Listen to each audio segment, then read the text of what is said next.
Na aula passada a gente viu sobre atenção.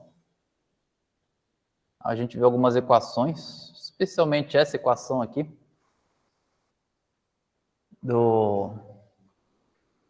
que a gente viu, né? A gente tem uma carry, em que cada linha dessa matriz, isso aqui é uma matriz, né? Essa matriz Q, cada linha é um vetor de valores associado a uma palavra. E a matriz Key, também cada linha é um vetor. E aí, quando a gente transpõe uma matriz e multiplica, a gente está essencialmente pegando cada vetor, multiplicando cada par de vetores, essencialmente. Primeiro vetor por ele mesmo, depois pelo segundo, terceiro, quarto, quinto. Aí o segundo vetor pelo primeiro, pelo segundo, terceiro, quarto, quinto, e assim por diante, né? Então, são vários produtos entre vetores. E aí a gente tem essa matriz de similaridade, que às vezes é chamada de matriz de atenção, porque ela está indicando como que cada vetor está combinando com todos os outros, isso que a gente chama de atenção em geral, como que ele está atendendo aos outros. E essa matriz vai ser uma matriz de pesos, de ponderações, né? E aí, dada essa matriz S, a gente pode, às vezes a gente chama de Q, às vezes de Qlinha ou Vlinha, tanto faz, no caso da autoatenção. A gente tem um resultado que seria a nossa nova carry para a camada seguinte, vai ser dado por essa matriz S vezes uma matriz V. Né? E no V também, cada linha é um vetor, então esses pesos vão meio que combinar ali, vão ponderar os vetores. Ok? E uma coisa até interessante que eu estava pensando semana passada, né, quando a gente olha essa equação vetorial aqui, quando a gente olha só um único vetor em vez de matriz, a gente está falando que o novo vetor é dado pelo atual mais uma ponderação das chaves. Isso é, de certa forma, um pouco parecido com... Quer dizer, nem tão parecido assim, mas é uma ideia que a gente vê de convolução, que um filtro ele combina atributos, ele pondera os atributos, essencialmente, né? Então, de certa forma, a atenção ela também, né? É uma combinação ali, uma ponderação de coisas relevantes. Só que ao invés de a gente ter um filtro fixo, a gente tem esses coeficientes S que são dados pelo próprio contexto ali, pela própria sentença ou outros tokens que estão presentes. É como se fosse uma filtragem adaptativa, de certa forma, né, que está reponderando as coisas, dependendo do contexto. Então, a gente viu isso nessas equações. E essa questão de atenção, existe pessoal da Anthropic, que é o pessoal que fez aquele modelo Cloud, né? Que aqui não tem o nome deles, né? Mas aqui tem o Anthropic. Eles estão já há alguns anos, realmente quase 10 anos, digamos, publicando coisas deles tentando entender como que é a atenção dentro de um Transformer. Então, eles têm aqui essa página que é bem bacana, Transformer Circuits, que eles tentam realmente ver como que, desde o início ali, um texto que é a entrada do modelo, como que as coisas se combinam para definir uma saída. Tem até um artigo bem recente aqui, da biologia de um modelo de linguagem. Eu não li ainda, mas eles fazem, assim, sempre análises extremamente profundas, com várias figuras muito bacanas. Deixa eu ver. Aqui tem mais ou menos o modelo, mas... Tipo, tentando entender, né, como que uma palavra se combina e atende às outras palavras de um contexto. Então, dado um texto, dado uma palavra, o que ela está atendendo em relação ao resto do texto, sabe? Realmente analisando os circuitos mesmo que se formam dentro dessa arquitetura. Quem quiser dar uma olhada, acho que é uma coisa bacana, apesar de ter bastante coisa para ler. É um pessoal que está realmente tentando investir bem forte em entender mesmo, interpretar o que está acontecendo dentro desses modelos, né? Às vezes tem até umas coisas interativas que dá para usar, não sei, acho que tinha uma aqui, mas está até perdida no meio do... É um negócio enorme, certo? Oi? Então, tipo, eles realmente vão extremamente a fundo para tentar entender o que está acontecendo. É uma coisa bacana. Mas, enfim, quem quiser tentar ir um pouco nessa direção, né, de tentar entender, e não é uma tarefa fácil. E eles desenvolveram algumas metodologias mesmo para tentar interpretar o que está acontecendo nesses modelos, né? Mas, enfim, a gente viu sobre a atenção e a interpretação dela, né? E aí a gente vai ver a implementação. Então, no artigo, Attention is all you need, eles indicaram a atenção como sendo essa equação aqui. Essa é a equação da atenção, basicamente. Eu acabei voltando aqui.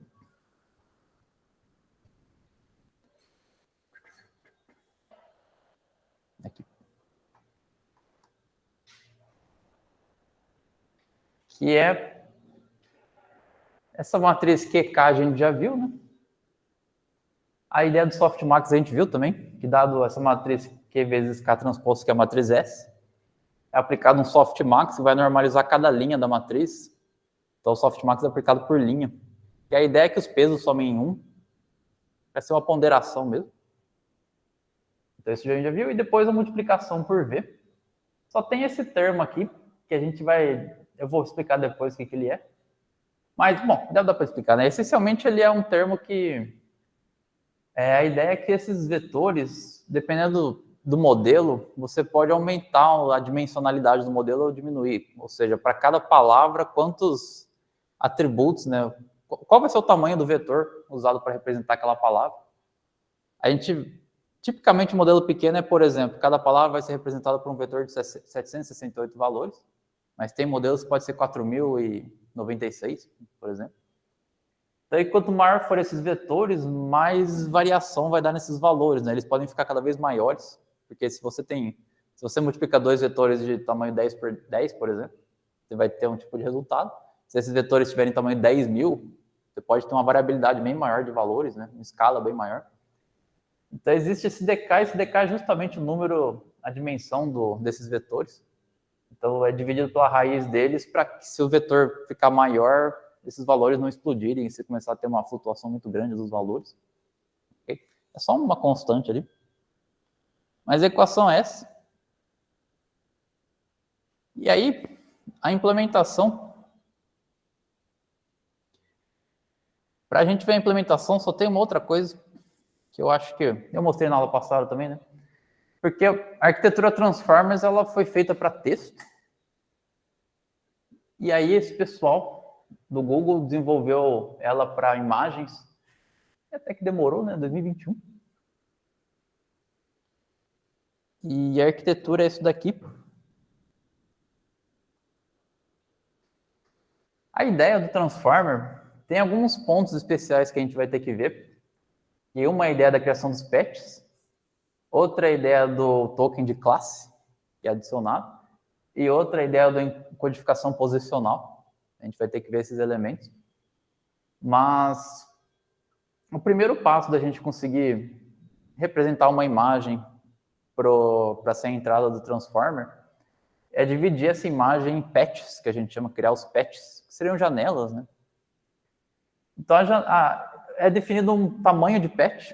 Tipicamente no VIT mesmo é 16 por 16. Você pega 16 por 16 pixels, isso vai ser cada patch da imagem. E aí esses patches são colocados como uma sequência, um D mesmo. Então esses carinhas aqui. E isso é passado por uma projeção linear, que vai gerar o que é chamado de token. Esses carinhas aqui vão ser os tokens. Então cada um desses patches vão virar um vetor 1D de valores, igual a gente tinha ali naquele exemplo de palavras, né? Cada palavra seria um vetor. Aqui cada região da imagem vai virar um vetor. É importante notar, né, uma imagem ela já é um vetor de valores, de certa forma, né? Você só está meio que transformando ali para estar numa dimensão mais adequada. Mas você transforma os valores em outros valores. Ok? E uma coisa bem bacana é que esse processo de transformar a imagem patches em tokens, a gente consegue fazer ele com uma única convolução, que é o que é feito, é implementado, é usado em geral no Transformer. Então a gente vai ter essa classe que vai ser a primeira coisa que vai ser aplicada numa imagem que vai ser a entrada do modelo. Uma classe tipo Patchify. Em geral o pessoal chama de assim mesmo, Patchify. Qual que é a ideia?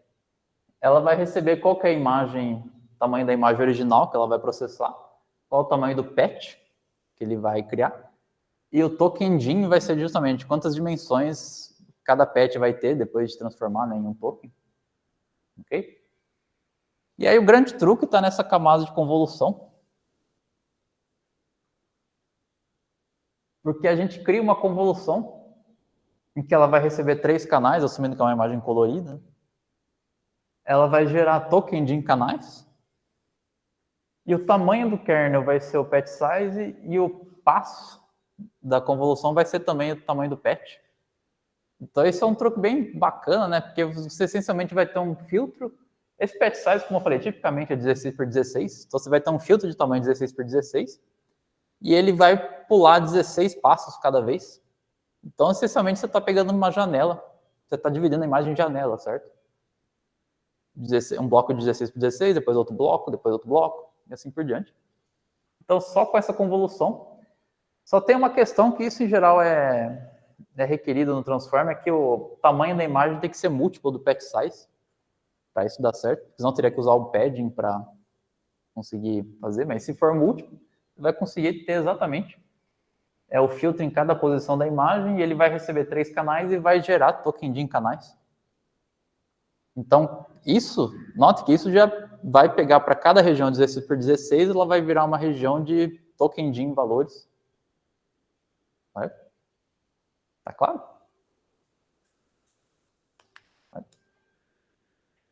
E aí o novo tamanho dessa imagem, depois de processar por essa convolução, vai ser o tamanho original dividido por patch size, porque foi quantas vezes coube o filtro ali na imagem, né? Então vai ser o novo tamanho. Então a minha imagem ela vai ser transformada numa sequência com esse tamanho, né? New size ao quadrado. Ok? Então, sei lá, suponha que uma imagem tem 64 por 64 pixels. E aí eu faço esse processamento com patch size 16 por 16. Cabem 4 passos, né? 4 filtros. Então, depois que eu processar a minha imagem, minha saída vai ter um tamanho 4x4 e token de valores, né, para cada ponto. E quando linearizar isso em uma dimensão, ela vai ter um tamanho a imagem vai virar uma sequência de 16 tokens e token de dimensão em cada token. Tá claro? Então, é isso que acontece. E aí, o forward, então, dessa camada, a gente aplica essa convolução. Então, dado uma imagem X, e o X é uma imagem mesmo, a gente aplica a convolução. Isso daqui, então, a entrada dessa camada vai ter uma dimensão de batch size, que é o número de imagens, né, o número de canais, tamanho da imagem. E a saída vai ter esse tamanho aqui, que é o batch size, que não vai ser modificado. Token DIN, new size. Ok? O new size aqui, lá em cima, porque ele é elevado a 2, eu acabei não compreendendo essa parte. É porque dá para usar até. Dá para usar a imagem do artigo até. Aqui, digamos, você tinha essa imagem de um certo tamanho e o patch foi esse carinha, certo? Então, isso aqui para cada convolução, não sei se aqui está tão fácil de ver, mas depois que você fizer a convolução, vai sobrar aqui 1, 2, 3, 4, 5, 6, 7, 8, 9 tokens. Que é justamente o tamanho, o número de linhas e colunas que você tem aqui do resultado. Certo? Que o filtro ele coube 3 vezes nas colunas e 3 vezes nas linhas. Então você leva ao quadrado para ver qual que vai ser o tamanho final da sua sequência. Entendeu? Isso assumindo que a imagem é quadrada, que em geral o pessoal assume no Transformer. Ele tem o mesmo número. Isso. Que se não fosse quadrado, você teria que fazer uma conta para linha e para coluna, né? Você teria que pegar o número de linhas, dividir por patch size, número de colunas, dividir, e aí multiplicar os dois. Aí você teria quantos patches você criou. Mas assumindo que é quadrado, você só eleva ao quadrado, você tem quantos patches você conseguiu, quantos patches couberam dentro da imagem, entendeu? Okay? E isso é importante porque justamente, realmente, a imagem, que é uma estrutura 2D, no Transformer, ela é sempre transformada em algo 1D mesmo. Então, ela vira uma sequência 1D. E, de certa forma, é para ficar algo similar a texto. Você tem uma string ali de valores, de tokens, que o Transformer vai processar sequência a sequência. Tá? Ficou claro? Então, você tem esse resultado. Só que, tipicamente, no Transformer, né, você quer ter justamente como essa sequência 1D. O resultado da convolução ainda é algo 2D, porque vai ter tamanho new size por new size. Então a gente dá um reshape, mantendo o tamanho do batch, mantendo a dimensão do token e pondo -1 ali. Aí ali justamente vai ficar new size ao quadrado, que é o tamanho. Você vai unir essas duas dimensões essencialmente numa única dimensão. Entendeu? E aí, a gente vai até dar uma olhada, em geral, tanto na tensão quanto nas camadas lineares, é importante que a dimensão do token DIN ali seja a última para dar certo a multiplicação matricial. Então, a gente tem que permutar essas duas dimensões, né, o token DIN com tamanho, para virar isso daqui. Então, ela vai passar a ser um batch size, que é o número de imagens que você pode ter numa sequência, né? O tamanho da sequência e a dimensionalidade de cada token. Ok? E isso é bem importante, ter uma noção bem clara de o que é isso. Então, a dimensão do batch size é quantas imagens você está processando em paralelo. Ok? Pode ser 1, pode ser 10 imagens, tanto faz. O seq_length, é o tamanho da sequência, é a mesma coisa que texto, sabe? É quantos caracteres você tem, e no caso de imagens, vai ser quantos patches você tinha ali na imagem original, que a gente chama de número de tokens. Então, uma imagem de alta resolução vai ter bastante token, se você processasse ela em alta resolução, né? Se ela tiver baixa resolução, teria menos token. Ok? Então, isso aqui. E também isso aqui tem bastante a ver com contexto e tudo mais, né? Quantos tokens ali de contexto você tem. E a última dimensão, que é chamada de token DIN, ou embed DIN, às vezes, é que realmente, para cada token, qual o tamanho do vetor que está representando aquele token, quantas características estão sendo usadas para representar aquele token, ok? E essa dimensão é a que tem um pouco a ver com os canais da CNN também, que os canais eles vão ser ali dimensões que estão representando diferentes características, né? Essa última dimensão também, são coisas que estão representando diferentes características dos seus tokens. Né? Então, de certa forma, isso aqui são características, né? A última dimensão, a penúltima aqui seria a espacialidade, né? A região da imagem, porque cada patch virou um token diferente. E o batch size ali seria a imagem. Certo? E uma forma de visualizar isso, talvez um pouco mais visualmente, mas não sei nem se ajuda muito, é que é isso, né? Você tem a sua imagem original, ela passa por essa convolução. Aí, por causa dessa convolução, se ela tem, por exemplo, se aquele token DIN é 128, e a imagem tinha tamanho 64 por 64, o seu patch é 16 por 16, né? Então, essa imagem ela vai virar algo que tem 128 canais e 4 por 4 na dimensão espacial. E aí você dá um reshape dessa dimensão para ela virar 16. Então, isso que era um tensor 3D, né? Vai virar um tensor 2D em que cada linha é uma dimensão ali, e as colunas são os tokens, essencialmente. Né? Só que aí você dá uma permutação para que cada linha seja um token e as colunas sejam a dimensão ali, as features. Então a imagem vai virar essa matriz 2D. E aqui não tem o batch, né? Mas se tivesse o batch, aí o batch seria só uma dimensão a mais em cada coisa ali. Certo? Então essa é a camada que transforma a imagem em tokens. Então se você tem uma imagem aqui de entrada, que é um tamanho bem típico, e por exemplo, um batch de 8 imagens, 3 canais, 224 por 224, você aplica você cria essa patch file layer falando que a imagem tem esse tamanho, o seu patch vai ser 16 e a sua dimensionalidade vai ser 768. Quando você aplicar, você, entre aspas, tokenizou a sua imagem, né? Agora ela é uma sequência ali de 196 tokens e cada token tem 768 valores. Ok? E essa questão de criar esses patches é uma das... Ela é necessária para o Transformers, mas é uma, de certa forma, desvantagem em algumas situações, certo? Porque você está pegando uma região da imagem e transformando num único negócio. Especialmente para segmentação, detecção de objetos, que às vezes você precisa de bastante manter detalhes dos objetos, logo de cara isso é meio que perdido, certo? E é por isso que também tem essas dificuldades de treinar essa arquitetura Transformer, ela tem que meio que reaprender que nesses tokens de 768 valores existiam ali objetos com contornos, para esse patch que você perdeu as informações. Então, logo de cara, você perde um pouco de resolução. E é conhecido que Transformers tende a não recuperar tão bem informações detalhadas de imagens.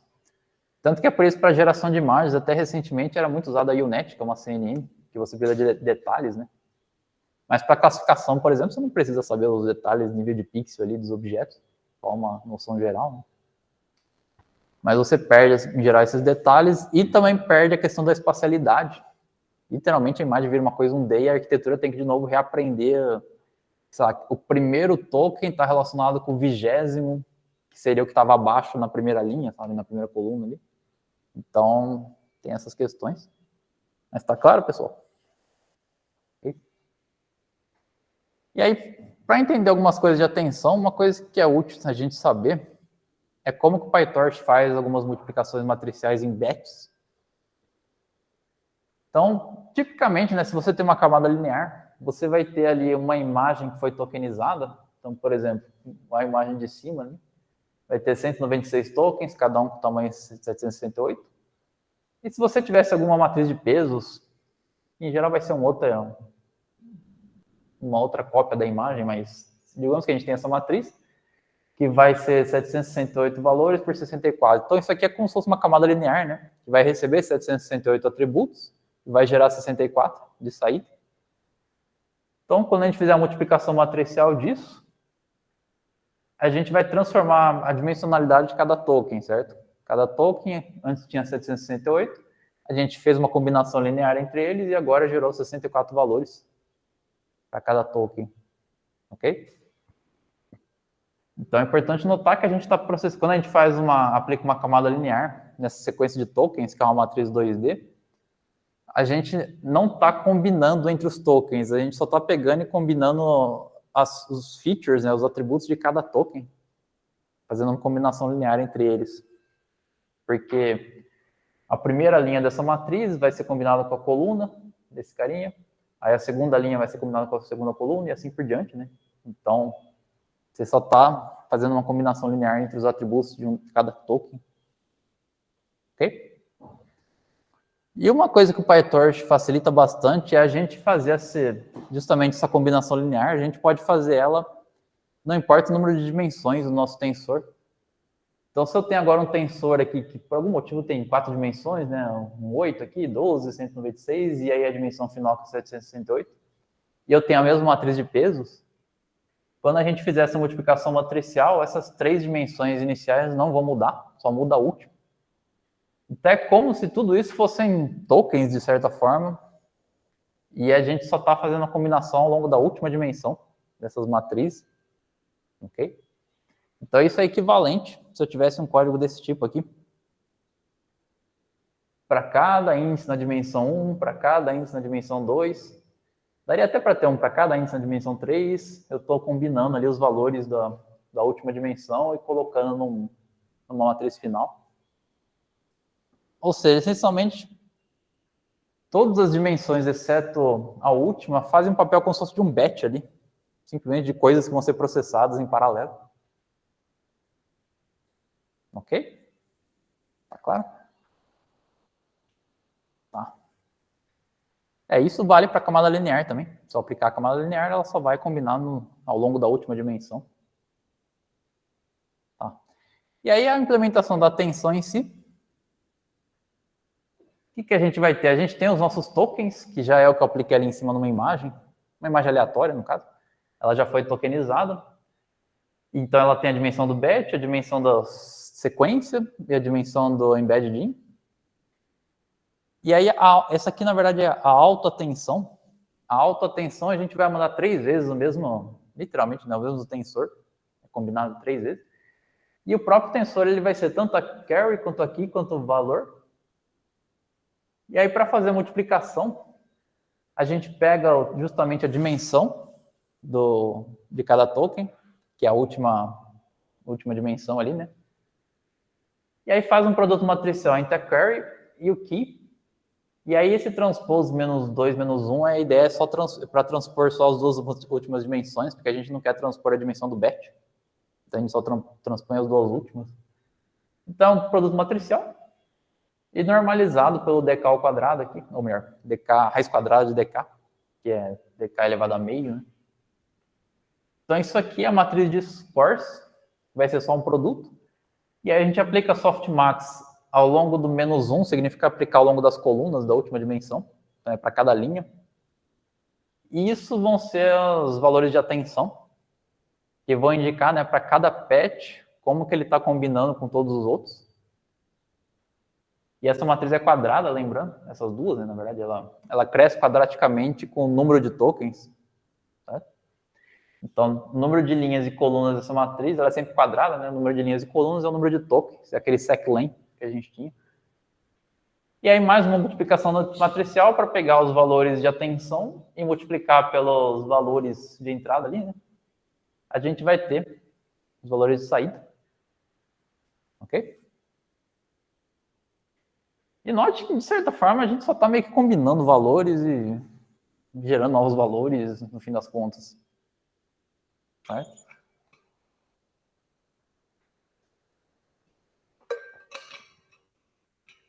Então, essa é a tensão, que é bem simples até, né? 2 multiplicações matriciais e essa normalização. Só a questão, essas questões de dimensões, né? Que cada dimensão está fazendo, né, que tem que prestar bastante atenção. E a saída, o que é importante notar, a saída é o mesmo tamanho que a entrada. Então, a entrada era um batch de 8 imagens, 196 tokens, 768 de dimensionalidade, né? E a saída é a mesma coisa. Isso é uma característica que diferencia o Transformers também em relação a CNN. Enquanto que em CNN a gente vai reduzindo a resolução da imagem, aumentando o número de canais, em Transformers não muda nada, essencialmente, entre as camadas. A dimensionalidade, o número de tokens, tudo é a mesma coisa em todas as camadas ao longo de toda a arquitetura. Isso facilita a paralelização dela, por isso que ele acabou sendo tão poderoso. Você consegue paralelizar isso de forma muito fácil, porque é tudo igual dentro da arquitetura. Ao contrário de uma CNN, que às vezes as primeiras camadas são mais pesadas, porque tem mais ativações, né? Porque a imagem está numa resolução maior, e aí no final ó, a imagem está bem menor.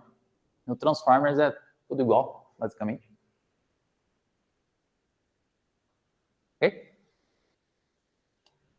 Tá. Bom, isso é muito bacana, mas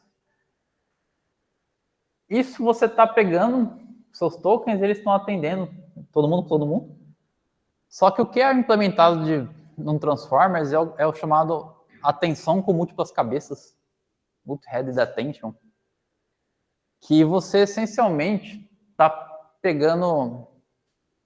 O que pode acontecer? Bom, vou primeiro explicar o que é essa atenção com múltiplas cabeças. Eu tenho uma figura aqui que ajuda bastante. A ideia é que você vai fazer essa questão de atenção, só que projetando num espaço de menos features para fazer a sua atenção em uma cabeça. Então, dado a sua sequência, digamos que você tem 16 tokens com dimensão 128 cada um. Como a gente viu ali na função, a gente copia ele 3 vezes. O que é feito na cabeça de múltiplas atenções, e é importante falar, eu não falei, né? A atenção que a gente viu ali não tinha parâmetros, certo? Treináveis. A gente pegou a entrada e só multiplicou os valores, então a gente não tem nenhum parâmetro que pode treinar. Agora, numa cabeça de atenção, a gente vai ter parâmetros treináveis. O que a gente tem é que para cada key, carry e value de entrada, a gente aplica uma camada linear que vai pegar, por exemplo, esses 128 valores e transformar em 32, a dimensionalidade.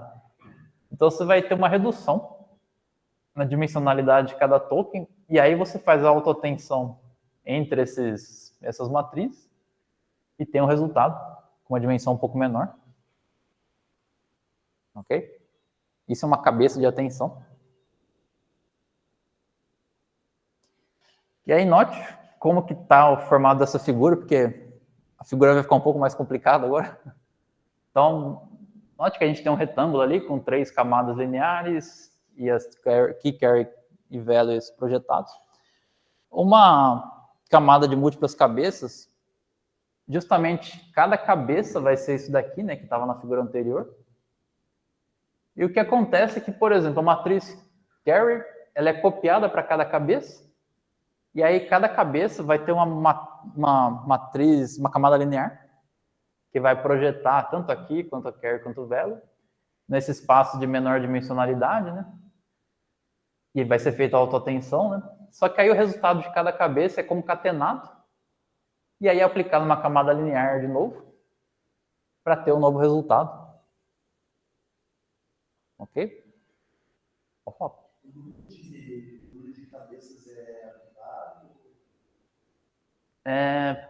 É um parâmetro que você pode escolher. No VIT, no modelo base, são 12 cabeças para cada camada ali de múltiplas cabeças, né? Eu não lembro se... A gente pode dar uma olhada depois no artigo, mas os modelos maiores acho que são mais cabeças. E a ideia é por que fazer essas várias cabeças, né? O argumento em geral é que cada cabeça ela pode se especializar em extrair alguma semântica diferente dos dados. Então, no caso de textos, inclusive... bom, tem uma visualização que a gente pode dar uma olhada. No caso de textos, uma cabeça pode se especializar em meio que tentar extrair o sujeito principal da sentença, por exemplo, enquanto que outras, de repente, vão se especializar em ver quando que é o início da sentença, ou o final, ou em verbos, se está no presente, passado. Então, essas cabeças diferentes, elas podem se especializar em coisas distintas. Ok? Depois o resultado delas são combinados e você tem um novo valor. E o pessoal, acho que no artigo original do Attention is All You Need, eles testaram diferentes valores para essas cabeças, e realmente, quando você vê, se você usa menos cabeças, piora o resultado. Quando você tem várias cabeças, melhora. Então, tem essa ideia de você ter cada cabeça fazendo um processamento diferente. E eu peguei uma visualização aqui, Bert Viss, que tinha... Não é esse? Será que não vai?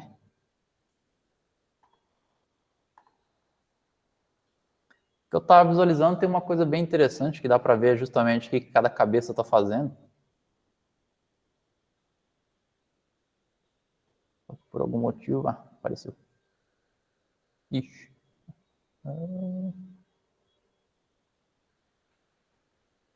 Aí foi. Tem esse exemplo aqui, que a gente vai ver, dado uma sentença, você adiciona um token extra, que é esse token é usado para classificar aquela sentença em classes diferentes. E aqui é the cat sat on the mat. The cat sat on the rug. E cada cor aqui seria uma cabeça. Então, por exemplo, o cat. Isso daqui, o que ele está mostrando que não dá para ver as linhas, né? Mas a palavra cat, ela está atendendo a todas as outras palavras de ambas as sentenças. E a cor aqui seria, cada coluna seria uma cabeça, né? Que é uma cor ali. E o valor do peso da atenção para cada palavra aqui. Então, você tem para cada cabeça o peso que a palavra atendeu, a outra palavra da sentença.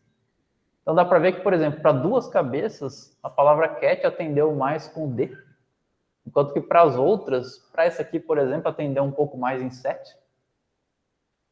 Então, é como se essas duas cabeças, por exemplo, estivessem fazendo essa associação entre o cat e a palavra D, por algum motivo. E essa penúltima cabeça, e a quarta também, a quinta, né? Está, de certa forma, vendo a ação, certo? Que o gato sentou. Então, é como se duas cabeças se especializassem para tentar entender qual a ação que o sujeito está fazendo, enquanto que duas estão fazendo alguma coisa ali. Ok? E se a gente, se eu não me engano, você consegue fazer isso daqui, né? Visualizar os valores de uma cabeça só. Aqui. Por exemplo, essa terceira cabeça, ela está meio que atendendo tudo a esse token de classe e ao token de separação. Então, talvez seja uma cabeça que está meio que tentando extrair um atributo mais alto nível dessa sentença, para tentar classificar ela ou para entender quando que a sentença está acabando. Ok? Enquanto que uma outra cabeça, por exemplo, essa cabeça aqui, está meio que vendo as relações entre palavras em sequência, certo? Então, o on está atendendo para o set, o d para o set, está meio que atendendo para a palavra anterior. Então, cada cabeça meio que vai criar essas atenções em termos diferentes. E para a imagem é a mesma coisa, né? De repente uma cabeça vai se especializar em, sei lá, analisar mais o fundo da imagem, né? Outra entre a relação entre os objetos principais e assim por diante. Certo? Então, a gente tem isso, várias cabeças.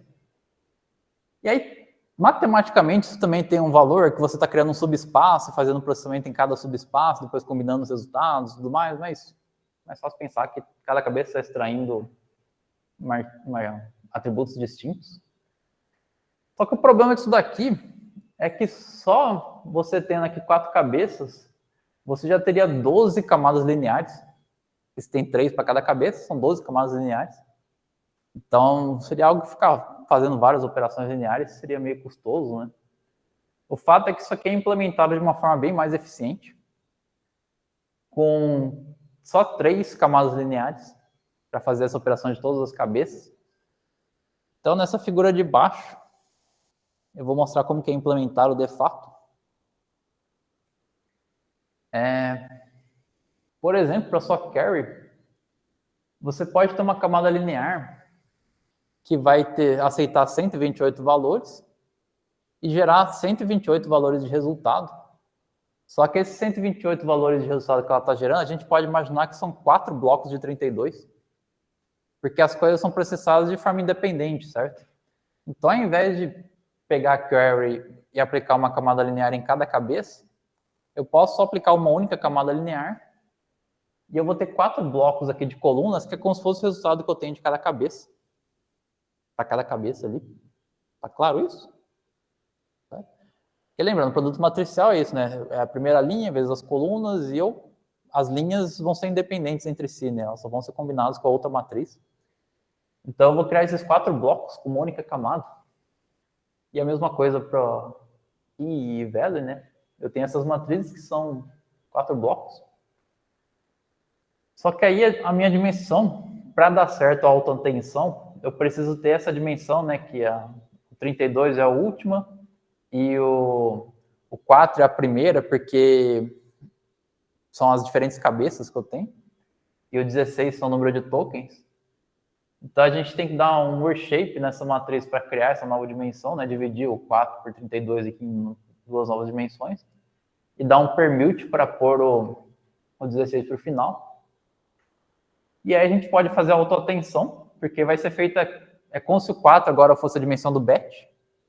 E o 16 e 32, 16 são os tokens e o 32 são as dimensões. Então, ó, vai ser feita a autotensão. E a gente desfaz a transformação, né? Dá um permute, dá um reshape e aplica uma camada linear final. Então, isso é equivalente à operação anterior. Tá claro? Beleza. E note, no PyTorch, na verdade, isso aqui é implementado com uma única matriz. Porque também nessas 3 camadas lineares poderia ser só uma única camada linear. Mas a gente vai ver implementado com 3 mesmo, que é um pouco mais fácil de entender.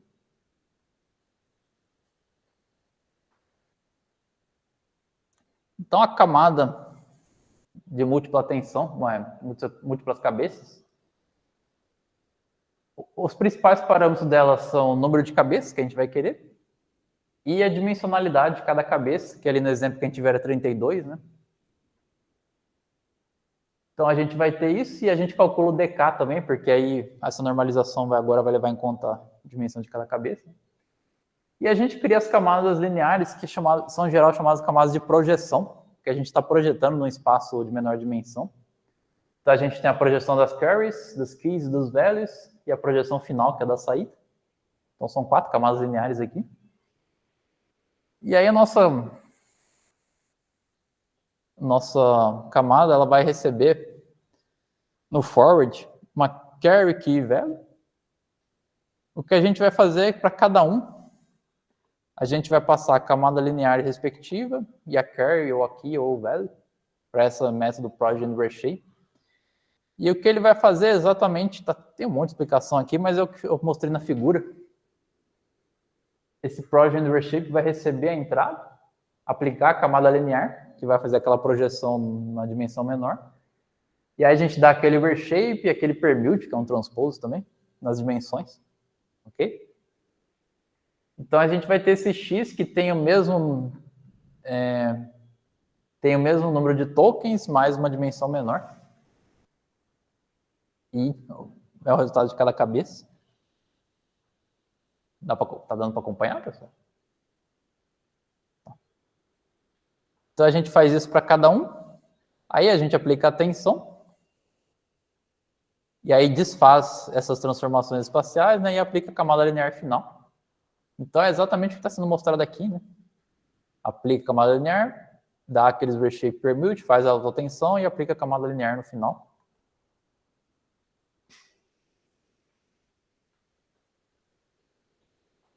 Certo? A única salada aqui é essa questão de dimensões, que é sempre meio chato. E é bem comum quando a gente olha esses códigos implementados por bibliotecas ou por pesquisadores, a gente vê os comentários de justamente qual que é a dimensão de cada coisa aqui, para a pessoa não se perder nessas dimensões. Porque nesse ponto, basicamente, o que a gente tem que sempre garantir é que as dimensões estão fazendo sentido das coisas. Ah, o primeiro é o batch, o segundo é a sequência, a última é a dimensão, e aí a gente dá uma permutação. O principal é tentar entender se as dimensões estão fazendo sentido. E é importante notar que, de novo, né, dado uma entrada de um certo tamanho, a saída também vai ter o mesmo tamanho, não vai variar nada. Ok?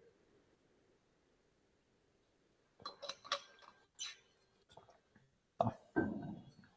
E aí, nessa implementação multi-head attention, o PyTorch ele tem uma camada com o mesmo nome, exatamente.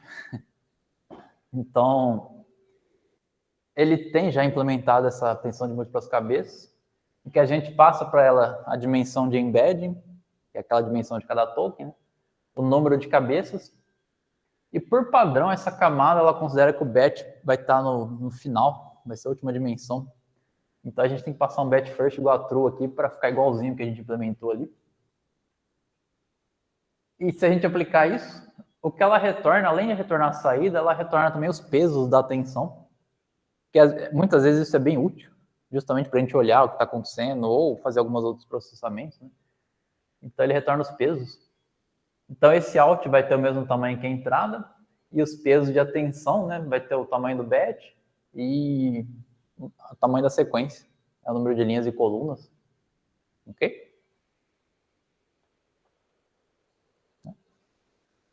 E essa camada multi-head attention é justamente uma coisa que nos últimos anos o pessoal otimizou ao máximo, certo? Então foram feitas várias implementações extremamente otimizadas ao longo dos anos. Eu estava dando uma olhada na função aqui. Se você for ver algumas coisas aqui... Cadê? Bom, primeiro que ele cria justamente as matrizes que a gente acabou de ver ali, que tem uns códigos extras, mas no forward,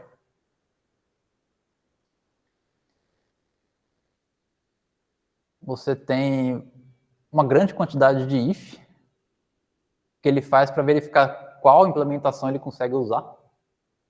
Então ele verifica lá, sei lá, se está habilitado o FastPath, se o modelo está em modo de treinamento, que aí ele não consegue, se o número de cabeças é divisível por 2, aparentemente, se a dimensão do batch não é a primeira, se existe um bias, porque nas camadas lineares você pode adicionar um bias também, né?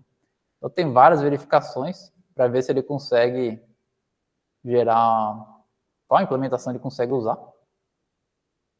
E é bem recente, na verdade, a implementação mais eficiente que ele tem, porque uma implementação que era bem conhecida, bem usada até há pouco tempo, ainda é, né? E eu acho que é do pessoal da Meta, chamada Flash Attention, que eles implementaram de forma bem eficiente, mas agora o PyTorch tem uma implementação também bem eficiente. Então tem esse monte de verificação só para ver qual a atenção mais eficiente que ele pode fazer, né? Mas, essencialmente, ela funciona dessa forma. E eu acho que algumas implementações, não sei se elas não retornam os pesos, talvez elas não retornem os pesos de atenção. E aí, nessa camada, se a gente for ver, ela tem esses dois parâmetros, que é justamente a matriz de projeção do Key, Carry e Value, que, como eu falei, é uma única matriz. Então, ao invés de criar 3 matrizes igual a gente viu, ele substitui as 3 por uma única. Então, esse carinha é 3 vezes 3 vezes 196, não. 3 vezes 768, né? Porque você tem as 3 camadas. E a projeção de saída é 768 valores de entrada por 768 de saída. Então, são só 2 matrizes. São todos os parâmetros da camada, né? Bom. Ok? E isso é para autoatenção. Se a gente tivesse o que a gente chama de cross-attention, que é a atenção entre 2 dados distintos, é muito parecido, a gente só não copia 3 vezes o mesmo dado. Então, a gente vai ver, ainda nessa aula, né? A gente vai ter uma situação que a gente tem os tokens de uma imagem, por exemplo, 196 tokens, e tem tokens de um texto. Por exemplo, eu tenho 20 tokens ali de texto, com a mesma dimensionalidade. E aí eu posso usar a mesma camada, multi-head attention, mas em geral a carry vão ser os tokens da imagem e o key e value vão ser os tokens de texto. Porque isso vai fazer com que você meio que misture essencialmente entre esses tokens. O carry e o key, eles vão atender um ao outro. Então você vai ter cada token da imagem atendendo aos tokens do texto para ver a similaridade entre eles, né? E nesse caso você vai atualizar os tokens de texto para ter uma saída aqui. Então, digamos que a gente vai ver, né, mais para frente. Você tem uma pergunta feita em texto sobre uma imagem, então a camada de atenção ela vai essencialmente misturar essa imagem com texto e tentar gerar alguma resposta que faça sentido para aquela imagem. Esse é o cross attention, essencialmente. Ok, pessoal? Pode perguntar. O cross attention então nos permitiu ser multimodal. Né? Isso. Exato. Em modelos multimodais é extremamente importante isso. E assim, o apelo de Transformers é justamente que numa CNN, você até pode também misturar os dados, mas já é mais complicado, certo? Porque o texto é uma coisa 1D, sua imagem é uma coisa 2D. Já o Transformers, com a ideia de atenção, você só muda ali o que é o carry, o key, o value. Já mistura as coisas. E a implementação é a mesma, é tudo a mesma coisa, né? Isso, por exemplo, nesse exemplo aqui, seria a imagem para texto. Isso. E aí, se inverter, seria teste para imagem. Isso. Aí vem as tarefas. Isso, aí depende da tarefa. Mas eu não sei o quão relevante é você mudar isso, porque no final das contas você está misturando as coisas também, mas hoje em dia, tá certo, Por exemplo, seria mais, ou se você quer gerar uma imagem, o que você está sendo a entrada e saída das camadas são imagens mesmo, né? Mas acho que todo o resto praticamente é sempre texto, né? Você faz uma pergunta e você quer que o modelo esteja um texto de resposta. Mas realmente, dependendo do que você quer que seja a saída do modelo, você vai inverter aqui a ordem das coisas. Ok, pessoal? Tá claro? Mas a gente vai ver um pouco mais de texto e imagem na sequência. Mas por enquanto vai ser só imagem mesmo. Porque aí a gente vai ver a implementação do VIT mesmo, ou VIT, se a gente falar em inglês, né? Que é o transformer para imagens. Deixa eu sair desse aqui. Oi? Esses pesquisas são feitos de maneira matematicamente primeiro, né, os softwares, ou tem bastante laboratório. Como que nasce uma pesquisa dessa para chegar assim? Você diz de um modelo como esse? É muita tentativa e erro e um pouco de, assim, um pouco de sorte e assim, porque na aula passada eu cheguei a mencionar que tinha aquele modelo LSTM, né? O pessoal tinha diferentes gates, diferentes portões que você tinha memória, tinha atenção e tudo mais. E aí teve um pessoal que começou a pensar, não, mas e se a gente só usar a memória ou só usar a atenção, será que isso dá certo? Então é meio que um chute criterioso e tentando fazer vários testes e vendo que algumas coisas dão certo, outras não. Então foi essa questão de... E às vezes tem alguns artigos que eles chutam várias coisas e aí algo dá certo, aí eles tentam encontrar algum motivo para explicar por que deu certo, sabe? E aí fica parecendo que eles foram lá e pensaram em tudo, mas na verdade eles só estão encontrando explicações do porquê que dá certo. Esse do Google, que foi, acho que um dos lugares importantes da atenção, sempre feito de maneira aberta, porque tem aquele Daniel Watson, que antes era também tinha bastante tecnologia, mas ninguém sabe o que ele dentro, né? Acho que é chave dentro dele, né? O IBM Watson até hoje, eu acho que a IBM meio que vendia ele como um sistema altamente inteligente, mas era um monte de engenheiro lá, meio que implementando as coisas, porque eles nunca revelaram, e eles ficaram meio para trás, a IBM nessa área, né, de IA, então, sei lá o que era esse Watson, né? Esse prêmio tem que ser financiado dentro de uma Google, por exemplo, se tornou popular e todo mundo fez um pouco, tipo, usou ele, né?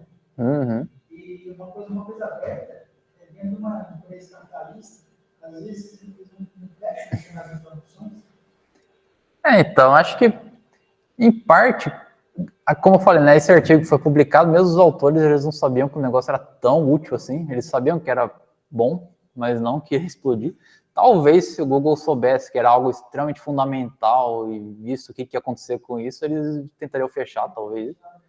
Mas quando é só esses pequenos passos que você está dando, o pessoal, algumas empresas, né, como o Google, o Meta, tem publicado isso.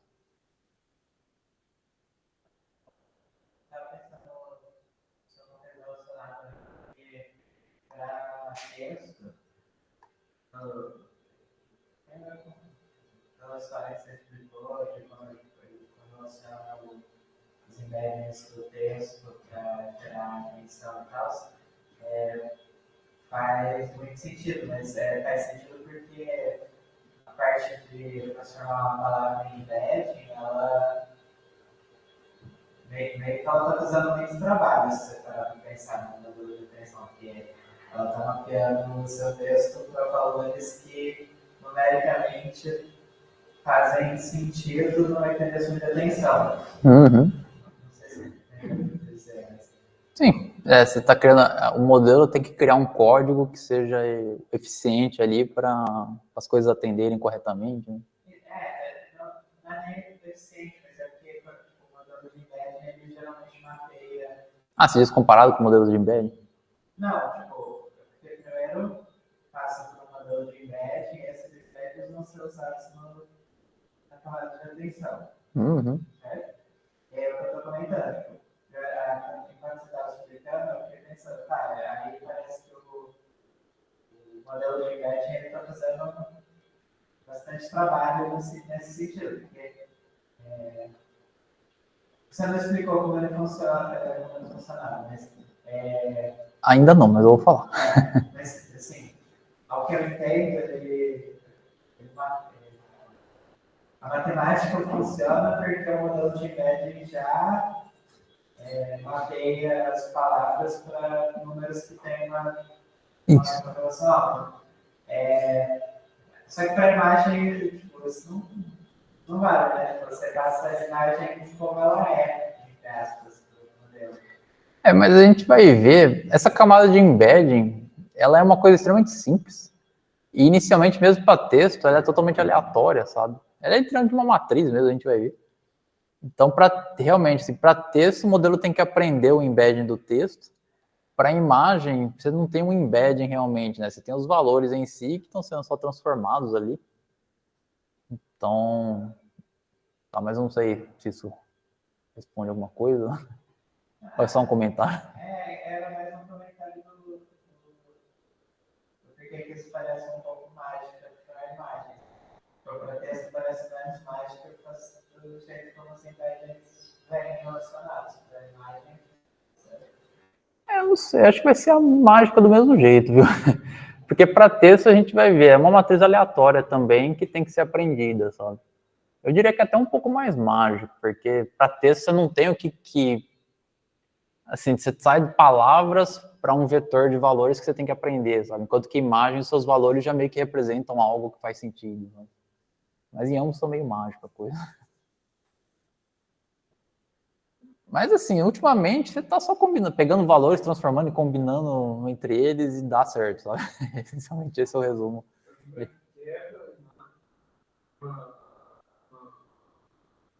Quebra uma pilha pode e você vai colocar um pedacinho. Para mim, tá mais lindo. Então isso é uma coisa que por muitos anos eu tive um certo asco com a arquitetura Transformers por causa dessa questão, né? Você meio que cria, você perde informação espacial dos patches, perde informação 2D e aí meio que o modelo tem que reconstruir essa informação, sabe? Enquanto que uma CNN você tem a ideia, um filtro vai ser útil uma parte da imagem, ser útil em outras partes e vai passar pela imagem. Então, uma CNN, por isso que você consegue treinar uma CNN mais fácil, né? Enquanto que o Transformer é bem instável você treinar ele a partir de pesos aleatórios, para ele conseguir reaprender todas essas coisas, né? É uma escultura. Você quebra a escultura em pedaços, vira pó e tenta voltar de novo. É que é um pouco isso mesmo. É igual aqui mesmo, sabe? Você tem esse prédio, por exemplo, e ele vira essa sequência em que cada parte do prédio está num lugar diferente dos seus tokens, sabe? E o modelo tem que reaprender que isso aqui tem a ver com isso aqui tem a ver com isso. É um negócio meio estranho mesmo. Mas tem uma coisinha que ajuda que a gente vai ver, mas nem tanto, que é o encoding posicional. Mas, enfim, agora a gente vai ver a implementação da arquitetura em si. Que o que a gente viu foi só esse carinha por enquanto, né? O Multi-Head Attention. Mas o resto aqui vai ser bem simples. O MLP é Multilayer Perceptron, é literalmente camadas lineares. Norm é uma camada de normalização. Isso aqui é o caminho residual. Isso aqui é justamente a cópia, né, do Key, Carry, Value, que a gente já viu. Então isso aqui até que é simples. O que a gente vai ter que ver é essa questão do token de classe e os tokens posicionais, né? Mas a arquitetura é mostrada nessa figura. E a gente vai ver a implementação do modelo VIT. E tem essa tabelinha no artigo, justamente, eles definem o modelo base, o grande e o muito grande, que eles diferem em número de camadas, naquela dimensionalidade de cada token, que o base é 768. Esse MLP size que a gente vai ver, o número de cabeças para atenção, e aí tem o número de parâmetros total de cada modelo, né? Mas a gente vai usar os parâmetros do modelo base, na implementação. Então, e eu me baseei também na implementação do próprio PyTorch, que, de novo, a gente vai ver, o PyTorch tem um modelo já implementado, mas a gente vai ver a implementação, né, passo a passo ali. A primeira coisa, eu só copiei essa camada Pathify, porque ela é importante para o modelo. Então, a gente tem essa camada Pathify de novo aqui. E tem os parâmetros do modelo, né? Um batch size para a gente testar, né? Image size também para testar. O modelo ele tem um patch size, que é 16 no artigo também. Número de camadas, número de cabeças, dimensionalidade do MLP, que a gente vai ver. E qual vai ser o tamanho da sequência, que é dado pelo tamanho da imagem, dividido pelo tamanho do patch ao quadrado. Ok? Então, esses são os parâmetros que a gente vai usar para criar o modelo. Aí, a primeira coisa é essa camada linear, a MLP, que eu falei.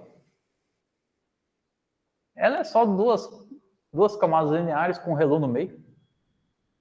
Então, ela vai receber algo que tem token DIN, vai transformar em algo que tem a dimensão MLP DIN, aplicar um relu, e aí pegar o MLP DIN e voltar para o token DIN. Só que uma coisa bem interessante é que nessa camada, tipicamente, esse MLP DIN, ele é maior que o token DIN. Em geral, é tipo 3 vezes, 4 vezes maior. Então, é como se a camada ela projetasse os valores para mais features, depois reduzisse de novo. Isso tem em CNN também, existem esses módulos que aumentam o número de canais, depois reduzem de novo. Em geral, o argumento que o pessoal dá para isso é que é como se o modelo fizesse uma reorganização dos dados num espaço de maior dimensionalidade. Ele meio que reorganiza os dados e aí diminui de novo. Naqueles artigos da Anthropic que eu mostrei, eles falam, tem um artigo que eles até falam que justamente a saída dessa primeira camada linear é mais fácil de você interpretar, porque ela cria vários atributos que você consegue, às vezes, interpretar melhor. Então, é meio que, aparentemente, algo essencial você fazer esse aumento e depois redução de novo. Tem esses argumentos, o modelo aumenta a dimensão num espaço maior, e aí reorganiza os dados, mas, enfim, isso aqui é algo bem qualitativo, né? Mas é assim que é a camada. E às vezes essa razão entre a dimensão MLP e do Tokendin até é um parâmetro do modelo, é só a razão entre eles, que eles chamam de R às vezes. Esqueci o nome que eles costumam dar. Mas é só quantas vezes essa dimensão é maior do que a outra. Mas no caso do VIT, eles eram por valor mesmo. Esse MLP-DIN é 3072, que é 4 vezes esse cara. Acho que é 4 vezes esse cara. Ok? Então, essa camada MLP é isso. E aí um bloco do codificador. Um bloco que vai ser repetido várias vezes na arquitetura Transformers. Ela tem como parâmetro o número de cabeças, Tokendin e MLP-DIN. Aí, a normalização que normalmente é feita no Transformers, ao invés de batch norm, é o layer norm, que é usado.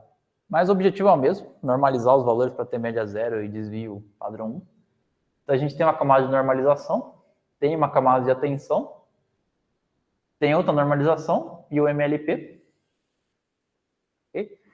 E aí o forward do modelo é isso daqui. A gente normaliza, faz a alta tensão, soma com a entrada, que é o caminho residual. Então, a mesma ideia da ResNet, ela está no Transformer. Normaliza de novo, aplica o MLP e, de novo, soma a saída aqui da tensão com a saída do MLP. Então, isso é um bloco do Transformer, que é exatamente o que está nessa figura do artigo. É esse bloco na direita aqui. Certo? Você tem aquele Pathfile Layer, que vai transformar a imagem em tokens. Normaliza, faz a tensão, soma os valores, normaliza, faz o MLP e soma de novo. Isso é um bloco do encoder. Certo? E aí esse bloco é repetido L vezes, justamente no transformer base ali, ele é repetido 12 vezes. Tá claro?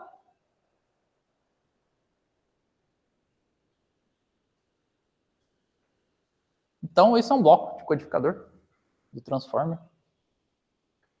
Alguma dúvida, pessoal, até aqui? Muitas dúvidas? Nenhuma? Tá claro?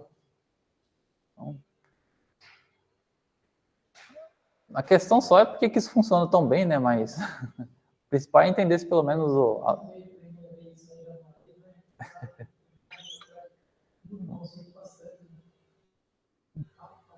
Parece que tá tentando montar um quebra-cabeça com tesouro de cola. Não parece que tá tentando montar um quebra-cabeça com tesouro de cola? Você tentar encaixar as peças, você vai cortando.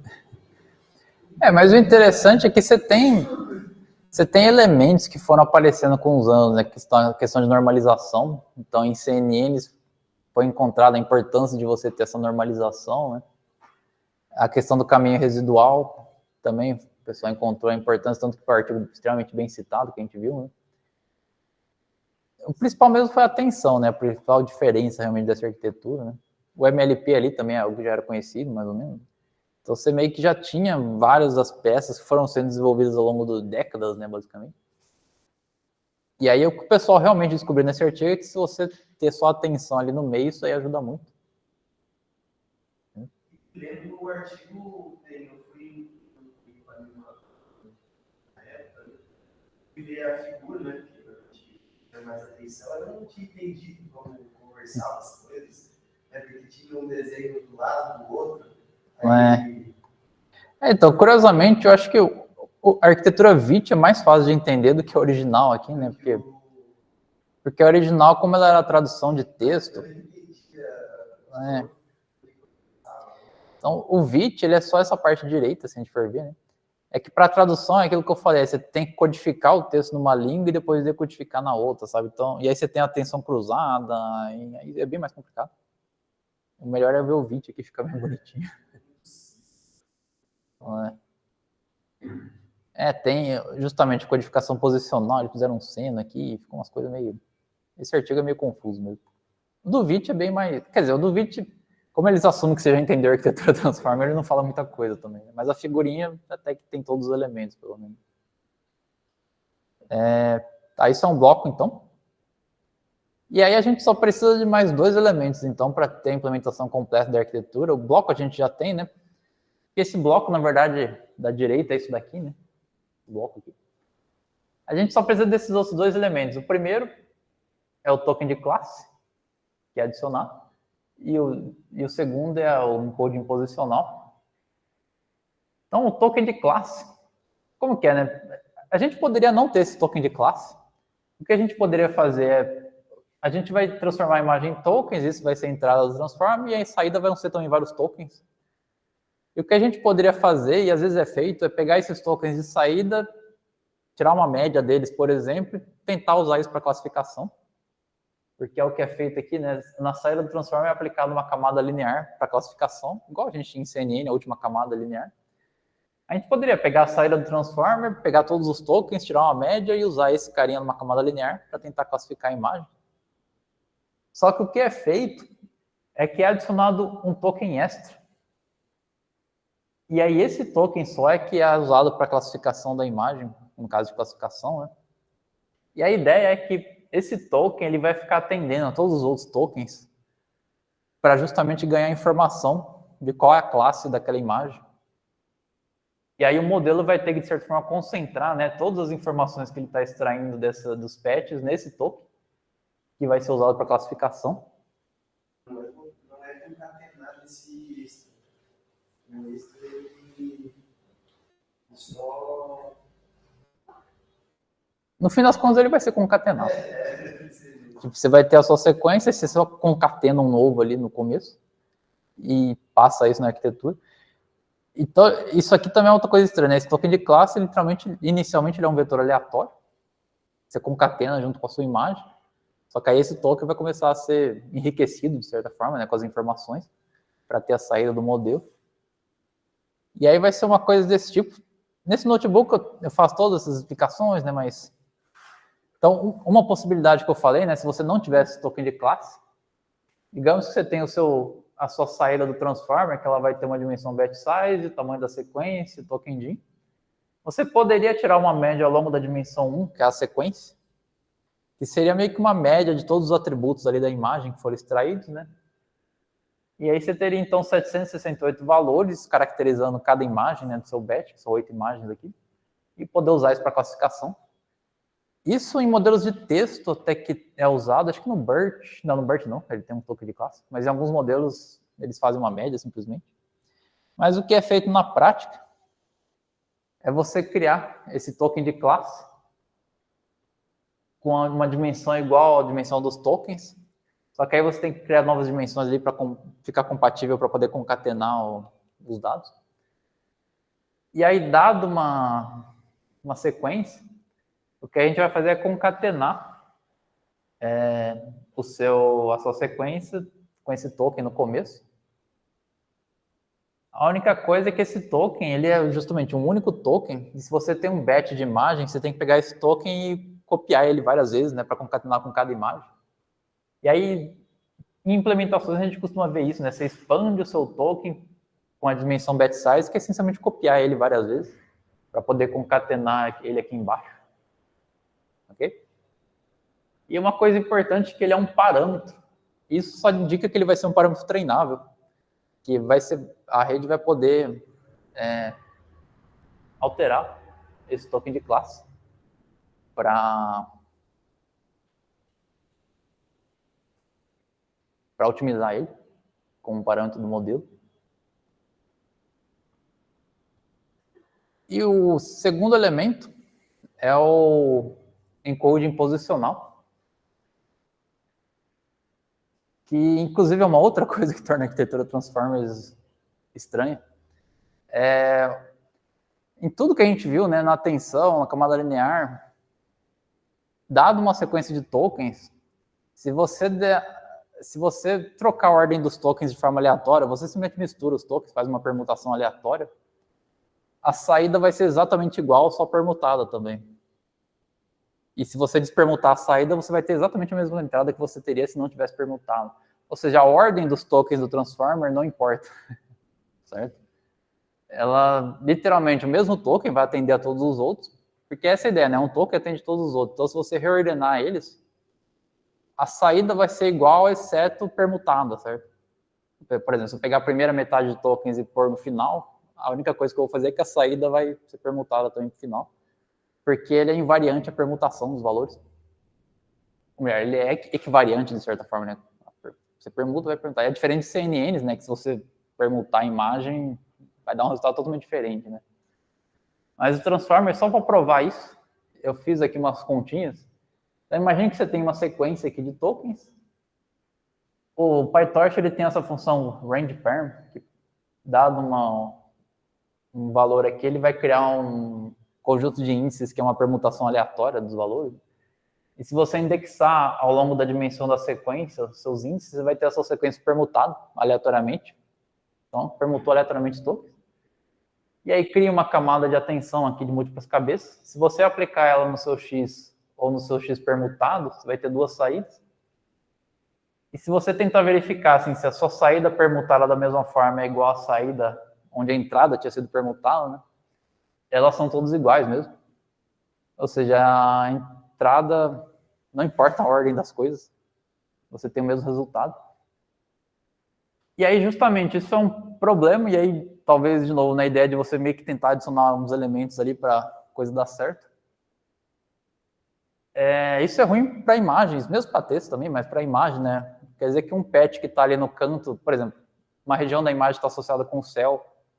Se você tem uma região azul e ela está na região superior da imagem, tipicamente isso vai tender a ser o céu da imagem, né? O céu da sua foto. Agora, se a região azul está embaixo da imagem, talvez seja água ou alguma outra coisa, né? Raramente você vai ter o céu na região de baixo dessa imagem, então a posição das coisas importa, né? Se um objeto está à esquerda do outro e assim por diante.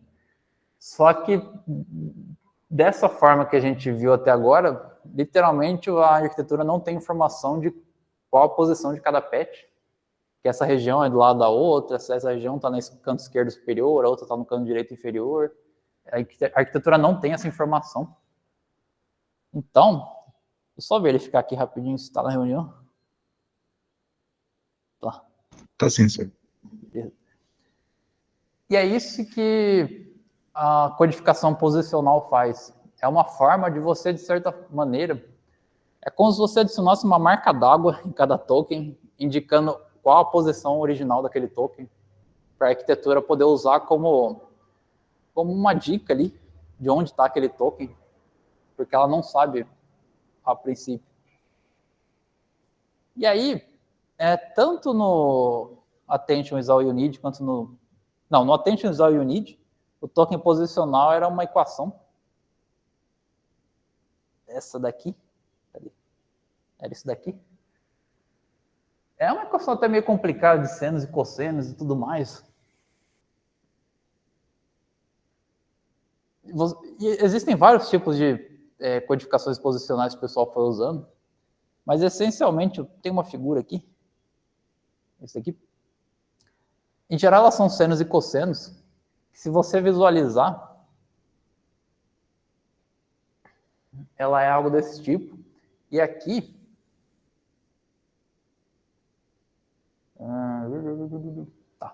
aqui cada linha seria um token, e as colunas são as dimensões, por exemplo, 768. No caso aqui é 128, mas no nosso caso ali seria 768. E dá para ver que o que esse codificação posicionais faz é, como o nome diz, ele cria um código para cada posição possível que você tem. Então, o primeiro token ele vai ter um certo padrão ao longo das features dele, o segundo token vai ter um outro padrão, o terceiro token um outro, e até o último. Cada token vai ter como se fosse uma marca d'água distinta, que o modelo vai poder usar como dica ali. Isso aqui está no começo, isso aqui está mais no final, para entender onde estão cada coisa. Né? Nossa, o que está passando aí? Cai no avião aí.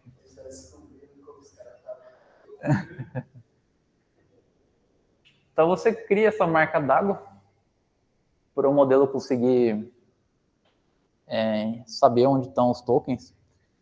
Atualmente, a codificação mais usada é uma chamada ROPE, R-O-P-E, que é meio que os ângulos, a diferença de ângulos entre os tokens, não sei das quantas, é umas coisas meio... Oi? É uma coisa meio diferente, porque, tem essa questão, né? Tem as codificações que são absolutas, igual essa, e tem as que são relativas, sabe? Que na verdade você só codifica qual a distância entre os tokens, enfim. Vai. Duro que você não vê passando nada ali, só o barulho. Mas, tanto na arquitetura Vite, quanto no modelo BERT, e o modelo BERT, né, era um modelo de texto, que foi bem popular, hoje em dia, né, ainda bem usado, eu acho, mas ele foi um modelo bem popular de processamento de texto. E tanto no BERT quanto no Vite, eles fizeram uma coisa um pouco diferente na codificação posicional. E a ideia foi deixar o modelo aprender qual a melhor codificação posicional. Né? Então, literalmente, você cria uma matriz aleatória e, de novo, né, faz o modelo otimizar qual vai ser a melhor codificação para ele. Então, o que você faz é criar essa matriz. Você sorteia valores aleatórios e transforma ela num parâmetro do modelo. E a ideia de sortear valores aleatórios e não, por exemplo, uma matriz de zeros, é porque se você sortear tudo zero, vai ser todo mundo igual e o modelo não vai conseguir diferenciar os tokens logo de início. Então você sorteia valores aleatórios, isso já vai ser, de certa forma, uma marca d'água inicial para cada token, certo? Então o modelo vai meio que saber qual a ordem dos tokens e aí ele vai poder otimizar isso para melhorar. Rapaz, o que está acontecendo? No artigo do Vite, eles até, acho que lá no final, eles até plotam como que esses tokens, como que essa codificação posicional ficou, em algum lugar. Aqui, eu acho. Position Embedding. Aqui seria uma visualização da matriz, dependendo da posição do patch, sabe? Então, acho que eles meio que mostram que justamente o modelo aprendeu a meio que indicar mesmo a posição em que está o patch na imagem. Então, para um patch que está mais para a esquerda em cima, você tem essa codificação. Para um patch mais no centro, ele tem a parte central mais acendida ali.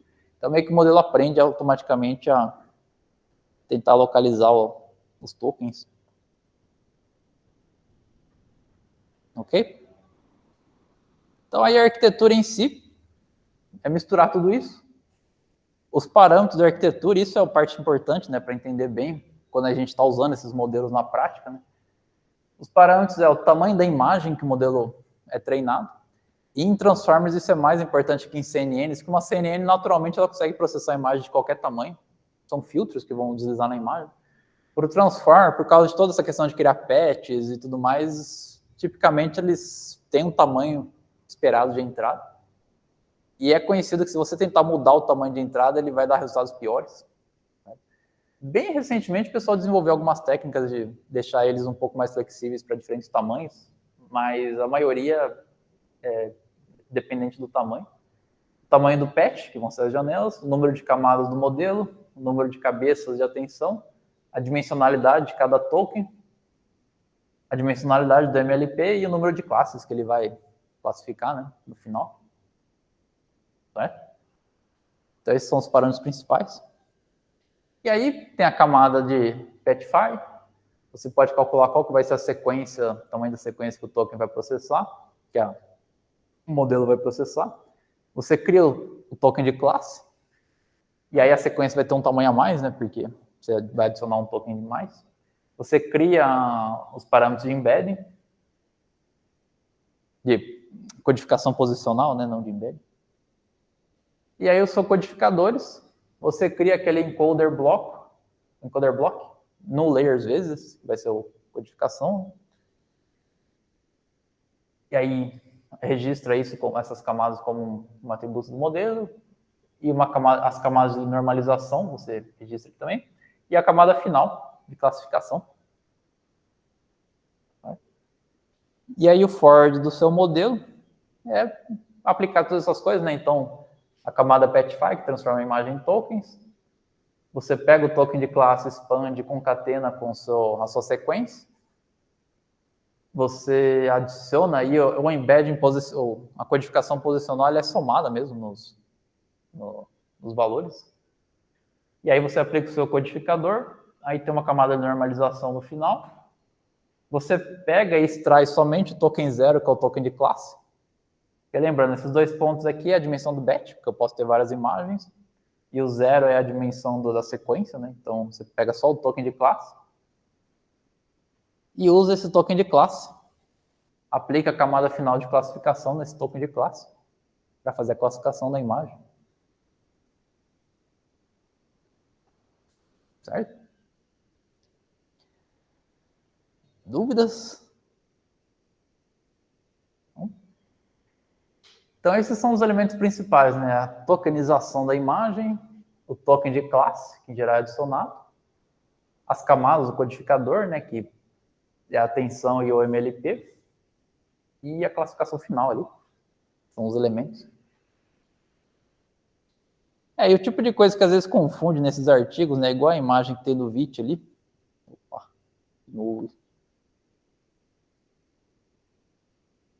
Por exemplo, quando eles mostram aqui como que essa codificação é adicionada, né? Então, esses são os tokens das imagens, e esses 1, 2, 3 é para indicar que é adicionado esse token, essa codificação posicional. Só que disso daqui você não vai pensar que você está somando as coisas, né? Parece que está concatenando, está fazendo alguma coisa misteriosa aqui, mas realmente está pegando os tokens das imagens e somando com essa codificação posicional, só para o modelo ter essa ideia de onde está cada coisa.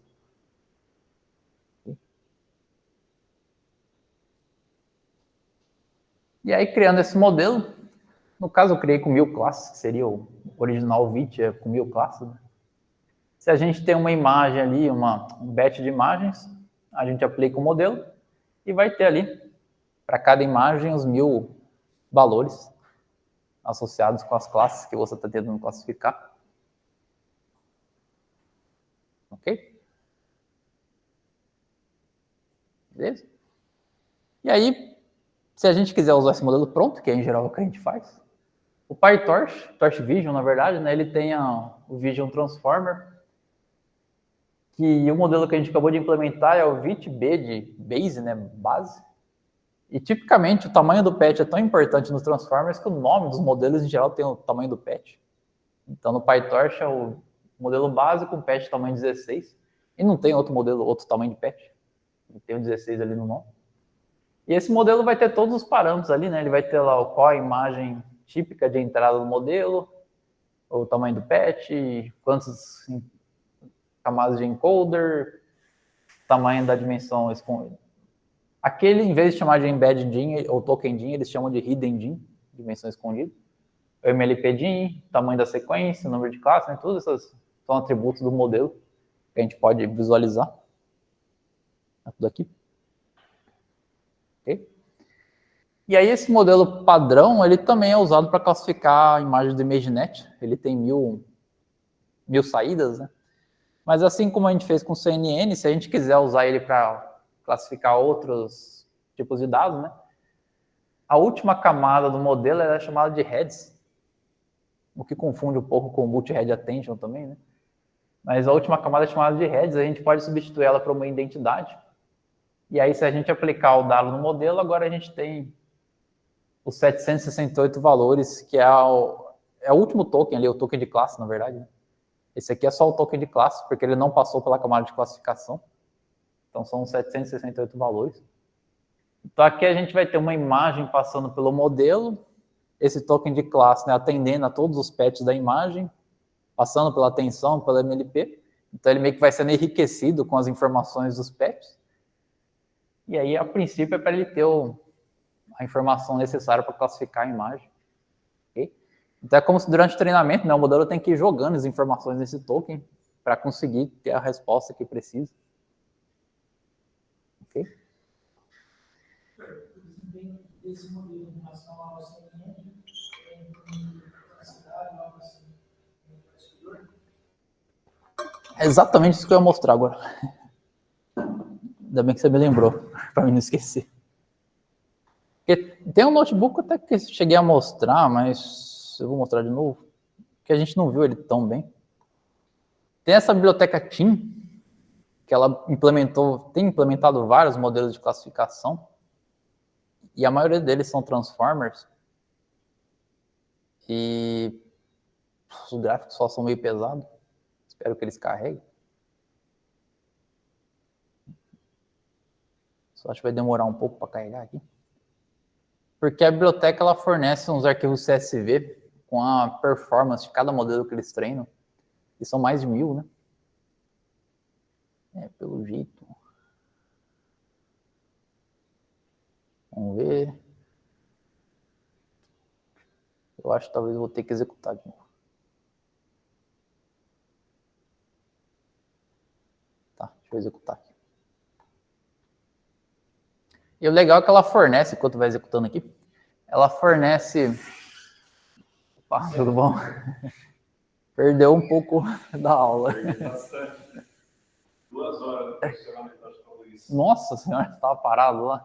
Isso aí, meti 20 de casa. Nossa senhora. 40 minutos. Tá duro essa reforma ali da pista, né? Tá.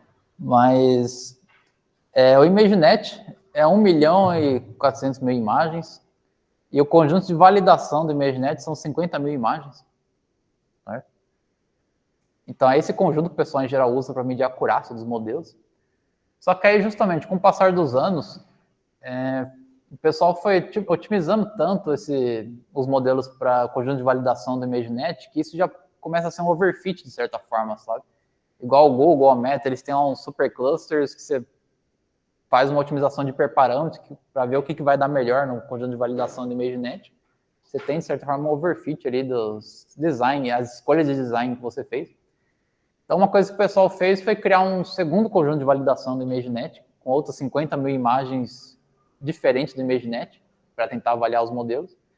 E tem outros conjuntos de validação, por exemplo, um de sketches, que na verdade são as classes do ImageNet, só que desenhadas à mão, para ver, ok, o modelo treinado no ImageNet, quão bem ele consegue reconhecer coisas parecidas, mas num domínio meio diferente, né, que é o desenho.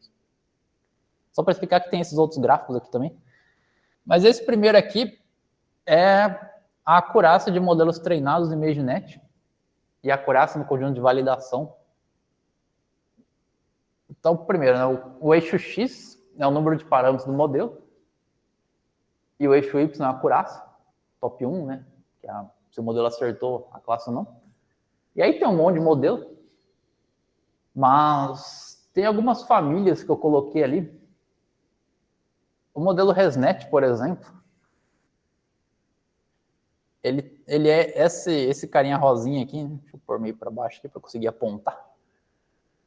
A ResNet é essa nuvem. E por que é uma nuvem, né? Porque, na verdade, isso aqui é a ResNet 50, que é o número de parâmetros é o mesmo, só que é o modelo treinado de diferentes formas. Na verdade, eu falei errado, né? Não são todos treinados no ImageNet. Tem modelos treinados no ImageNet, tem modelos treinados de outras formas que a gente vai ver, usando texto. Você tem vários conjuntos de treinamentos que você pode ter, várias técnicas diferentes. Então, isso aqui é a arquitetura ResNet, treinada de diferentes formas. Então, às vezes, pode ser um pouco pior, um pouco melhor, mas ela está por aqui. O VIT, ele é esse azulzinho. Então, por exemplo, esse aqui é o VIT Base, se eu não me engano. Ele tem mais parâmetros que a ResNet 50.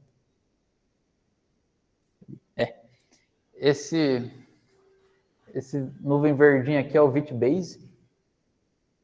Então, ele tem mais parâmetros que a ResNet, é um pouco mais, uma acurácia um pouco maior, dependendo de como ele foi treinado, sabe? E é importante notar, né, que a ResNet é uma arquitetura um pouco mais antiga. As versões mais recentes da ResNet é chamada de ConvNext e RegNet, são duas.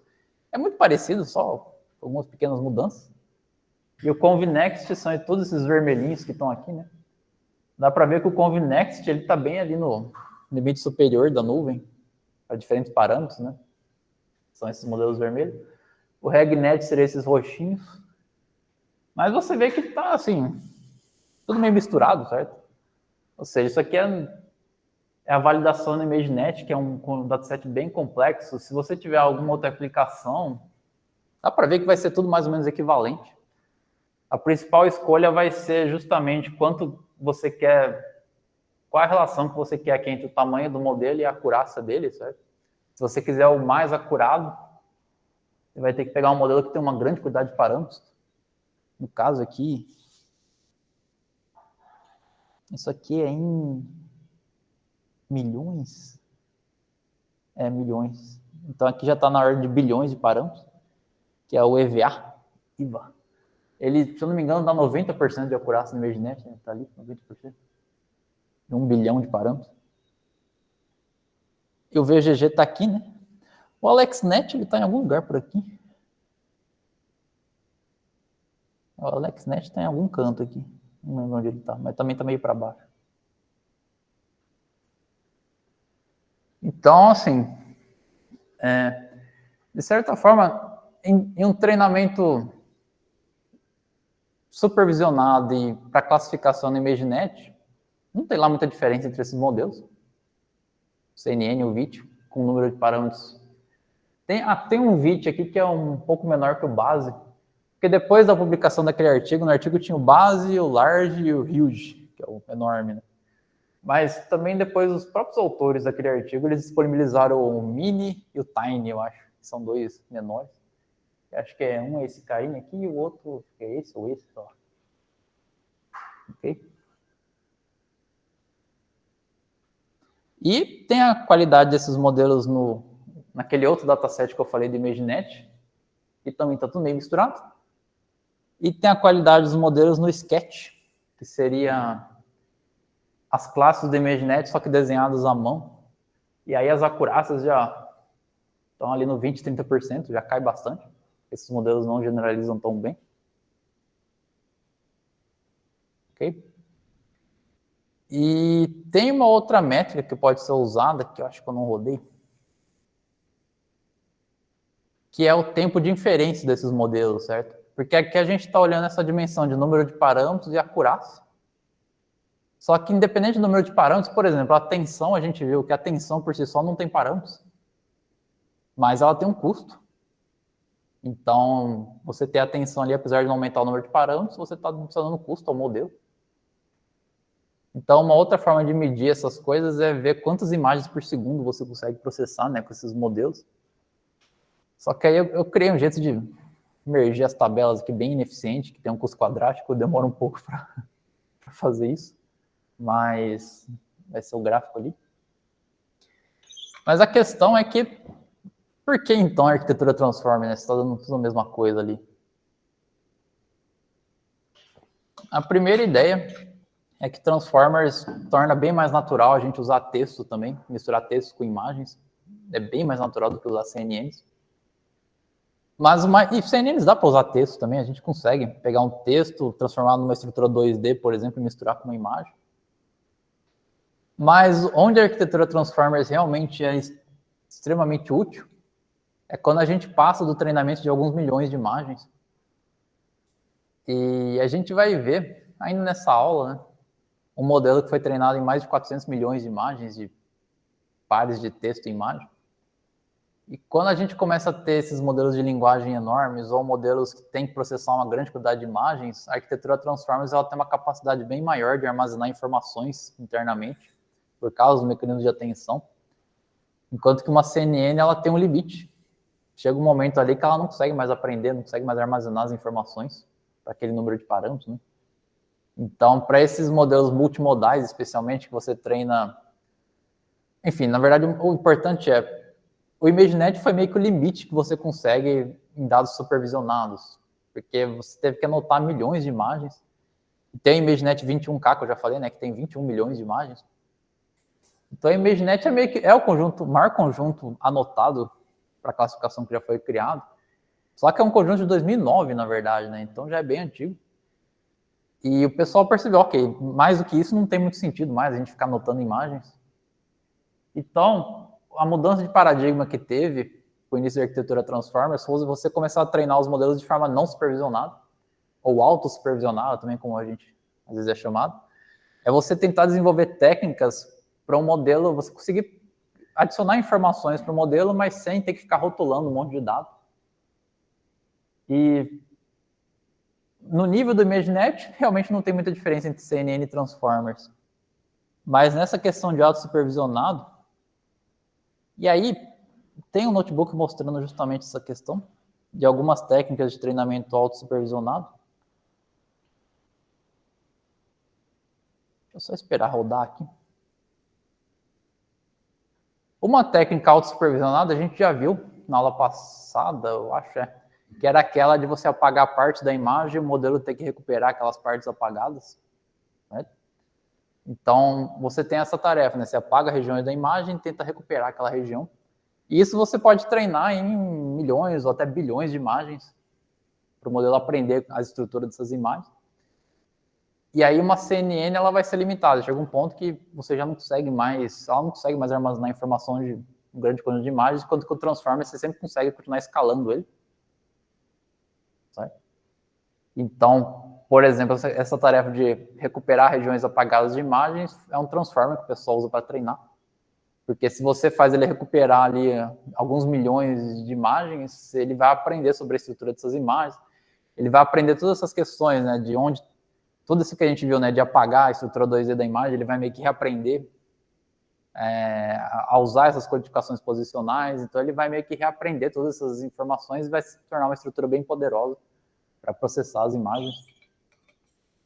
Ok? Nossa, o negócio aqui tá faz 4 minutos já, acho que não vai rodar não.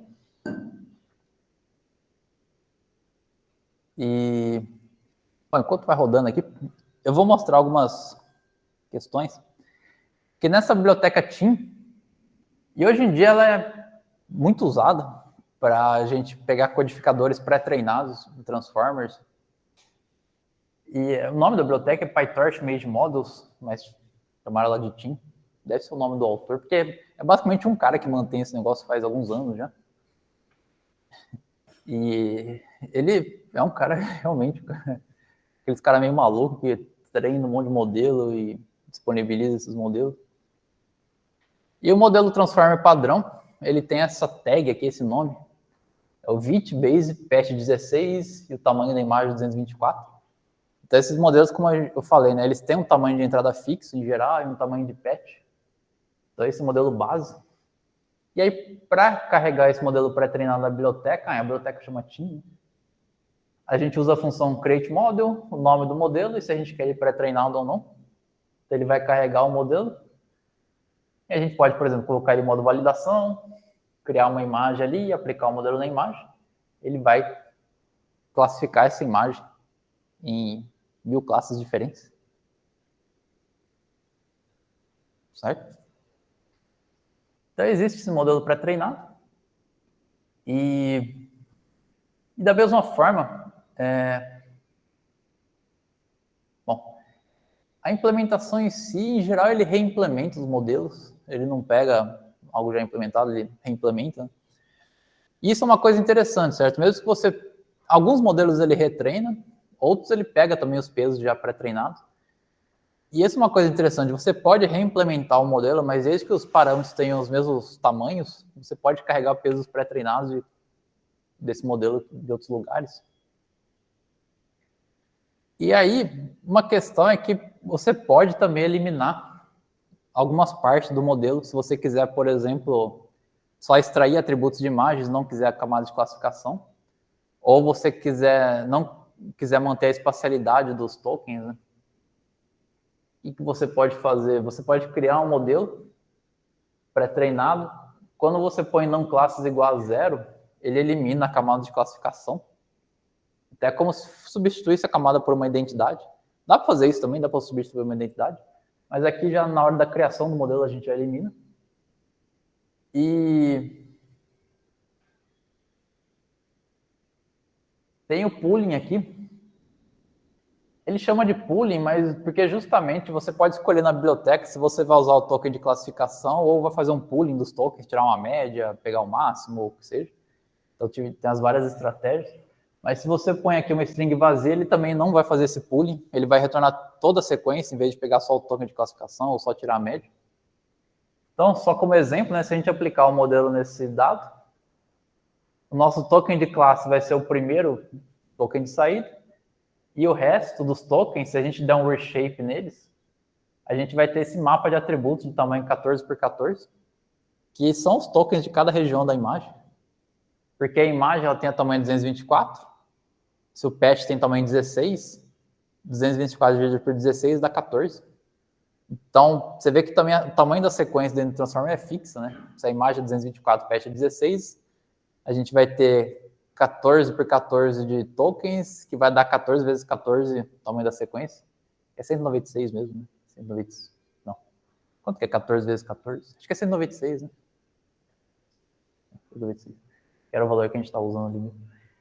Então, se a gente eliminar a camada de classificação e de pooling, a gente tem um feature map, que a gente chama, né? Que é os nossos tokens ali nas posições mesmo que a gente teria da imagem, com as dimensões. E isso dá para usar também, por exemplo, para detecção de objetos, segmentação, da mesma forma que a gente viu ali em CNN. Ok?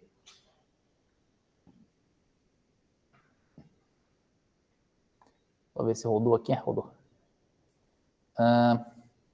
E aqui, nesse outro gráfico, é a acurácia com o número de amostras por segundo. O modelo consegue processar. Aqui maior é melhor, né? Então, quanto mais amostra.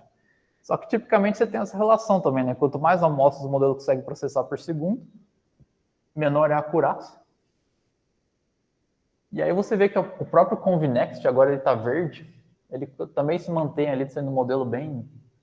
Curiosamente, aqui ele está para cima, aqui ele já fica meio misturado. E o VIT está por aqui também. Então você tem esses modelos. Tem essas relações. Quem que é esse cara aqui? Não, é o VIT Huge. É o maior VIT, né? Então, ele é mais pesadão, mas tem uma acurácia melhor.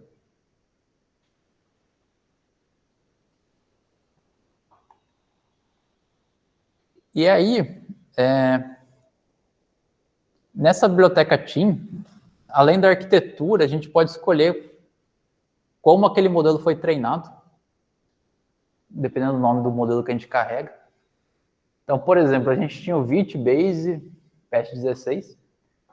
E aí, nesse artigo, que é da própria biblioteca, eles desenvolveram uma metodologia bem eficiente para treinar esses modelos com bastante qualidade, que eles chamaram de AugReg, que seria Augmentation e Regularization.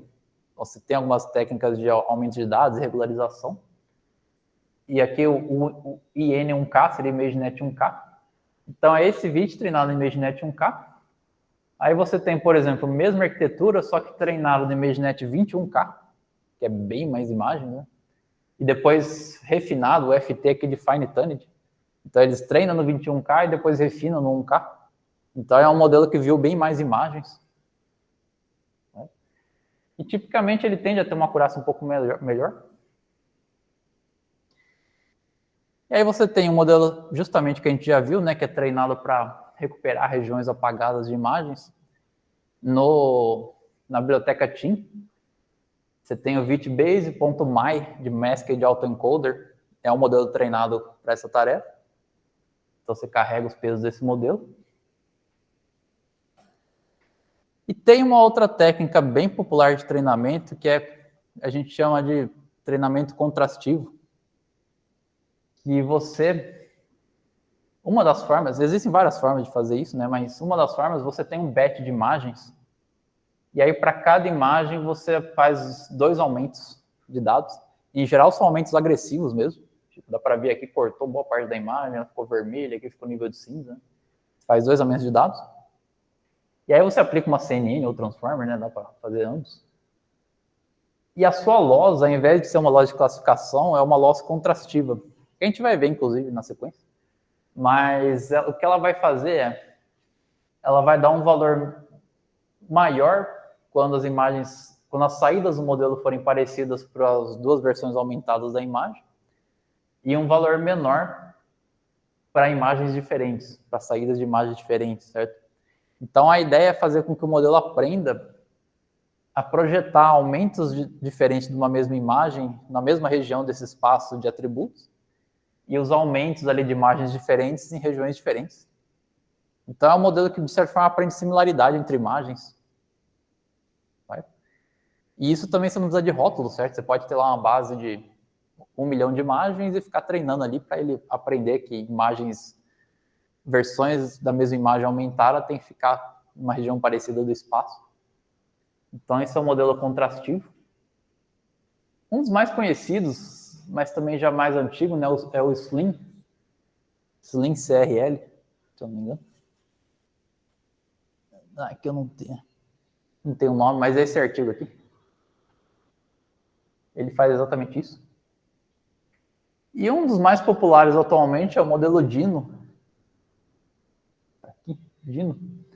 Que também ele faz uma coisa parecida, não é bem similaridade, mas o modelo também tem que aprender alguma ideia na verdade é de similaridade, mas tem uma ideia maior que você tem um modelo professor, um modelo estudante, aí um aprende com o outro, o pessoal chama de autossupervisionado.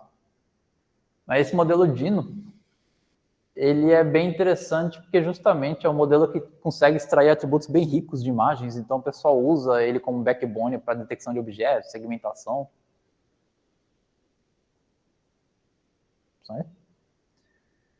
Bom, aí o Dino, por exemplo, tem esse tag aqui. E o modelo que a gente vai ver na sequência, que tem na biblioteca TIM também, é um modelo para medir similaridade entre texto e imagens. Porque uma outra forma de você treinar esses transformers de forma não supervisionada é isso, né? Você pega textos e imagens de várias páginas web, da Wikipedia, Instagram, o que seja, e aí tenta treinar um modelo que vai medir a similaridade entre imagens e textos. A gente vai ver como fazer isso, que é justamente o modelo CLIP, que a gente vai implementar, vai ver a implementação dele. E isso vai dar o início que a gente vai ver de VLMs, né, de modelos de visão em linguagem, modelos multimodais. Mas o modelo CLIP, o original, ele foi treinado com 400 milhões de pares de imagens e texto. E existe agora o modelo OpenClip, que não é da OpenAI, que foi treinado com 2,3 bilhões de imagens, de pares de imagens e texto, né? Então é um modelo que foi treinado numa quantidade gigantesca de dados. E o nome deles... Então você tem o VIT Base PET 16.224 da OpenAI, refinado no ImageNet 12K, que é um subconjunto do ImageNet, e aí refinado no ImageNet 1K. E aqui no conjunto Lion, que é 2 bilhões de imagens. Então, você tem vários desses modelos que foram treinados em diferentes conjuntos de imagens. E aí, só para mostrar, né, uma diferença de acurácia desses modelos, que em geral não é lá tão grande, mas, por exemplo, o VIT. Se eu der um zoom aqui,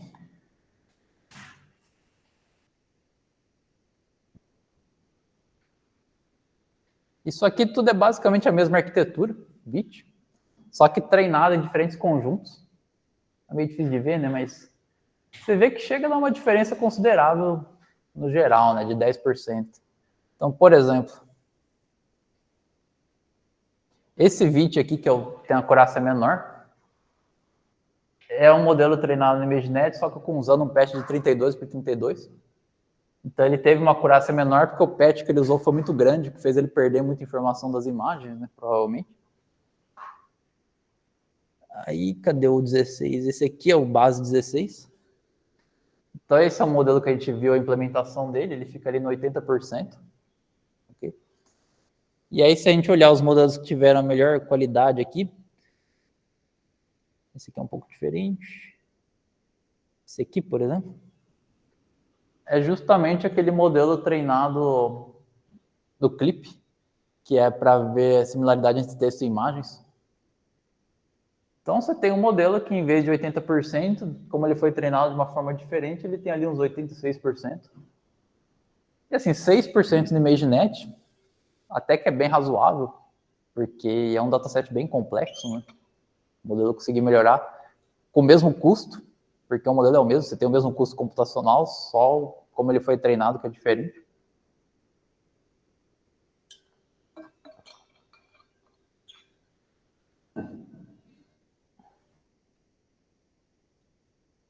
Okay? Só mais uma coisa antes da gente ir para o intervalo. Aí, uma desvantagem que essa arquitetura Transformers que a gente viu tem, o VIT, é que justamente o modelo, como a gente vê, é tudo do mesmo tamanho, a gente não tem tanta essa ideia que a gente tinha em CNNs de extrair atributos em diferentes escalas. E como eu falei, né, você tem o patch ali que já elimina informações das imagens logo de cara. Um modelo muito usado para detecção de objetos e segmentação de imagens, quando a gente quer usar um transformer, né, quando precisa usar, é o Swim Transformer. Que esse modelo, ele justamente usa um patch de tamanho 4x4, que é bem menor do que o vídeo padrão. Só que se você tem um patch muito pequeno, a sua sequência passa a ser muito maior, lembrando que o custo é quadrático no tamanho da sequência do transformer. Então, um patch de 4x4 teria um custo muito alto. Mas o que ele faz é essa ideia de... Então, esses quadradinhos cinza são os seus patches, só que ele cria janelas e os patches somente atendem dentro dessa janela entre si. A atenção não é global, ela é só dentro da janela. Então, para essa janela, você vai ter os patches atendendo entre si, só que aí, entre camadas, essa janela é mudada a posição dela. Então, aqui, por exemplo, enquanto esses patches só dos cantos vão atender uns aos outros, aqui você vai ter patches atendendo entre si no centro da imagem, no canto. Então você tem essas janelas que eles chamaram de shifted windows, são janelas que shiftam, né? E a atenção é somente dentro das janelas. Então isso você consegue ter um balanço ali entre um patch bem pequeno, mas também não explodir o uso de memória do transformer, ok? E eles também criaram essa ideia de você ir reduzindo a resolução do número de tokens, na verdade, que seria a mesma coisa que reduzir a resolução da imagem, para extrair atributos em diferentes escalas, né? Então é um modelo bem usado. E, por exemplo,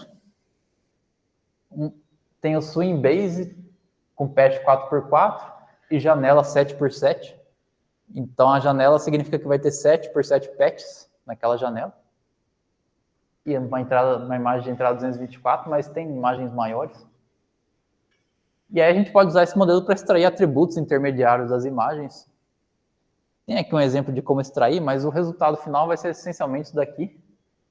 Você aplica ele numa imagem, você chama esse forward intermediates, ele vai retornar para você sequências de tokens, né, com diferentes resoluções e aumentando o número a dimensionalidade deles. Que é aquela mesma ideia que a gente tinha em CNNs, né, de extraindo valores de diferentes dimensões e com diferentes números de canais. Então o Swim ele é muito usado para extrair atributos de imagens, para treinar um decodificador para segmentação ou para detecção de objetos.